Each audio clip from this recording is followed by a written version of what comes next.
আমার বিয়ে হয়েছে 7 মাস। কয়েকদিন আগে আমার ওয়াইফ আমাকে জিজ্ঞেস করে, বিয়ের আগে প্রেম করছো?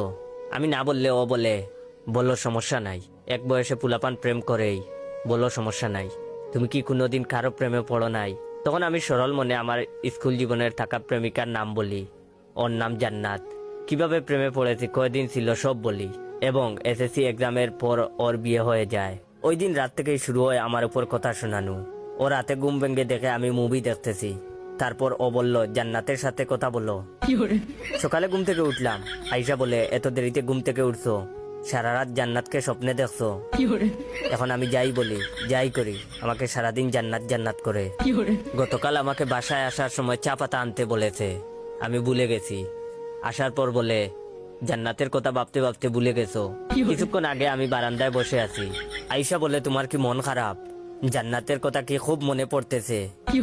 এর কিছুক্ষণ পর আমি কিচেনে গিয়ে তাকে পিছন থেকে জড়িয়ে ধরলাম। উদ্দেশ্য ছিল বলবো, আর এভাবে খুঁটা দিও না, কিন্তু জড়িয়ে ধরতেই ও বলে, এত হ্যাপি কেন?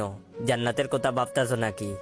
ওই দিন আমি এসব না বলার জন্য তাকে খুশি করতে তার পছন্দের একটা mobile iPhone 14 pro max gift করি। গিফট পেয়ে খুশি হয়েছে ঠিকই, কিন্তু বলেছে, কিসের খুশিতে গিফট করছো? আজকে জান্নাতের বার্থডে নাকি? ইভেন জান্নাত নাম নিয়ে একটা গানও বানিয়ে ফেলেছে। আমি বাসায় আসলেই জুড়ে জুড়ে গান গায়, ও জান্নাত একটু কাছে আসো না, তোমাকে ছাড়া আমার ভালো লাগে না। এভাবে বানিয়ে বানিয়ে গান গায়। তাই বলি কি ভাই, বিয়ের পর বউরে কোনো অতীতের কথা বলবা না, নইলে আপনার অবস্থা আমার মতো হবে।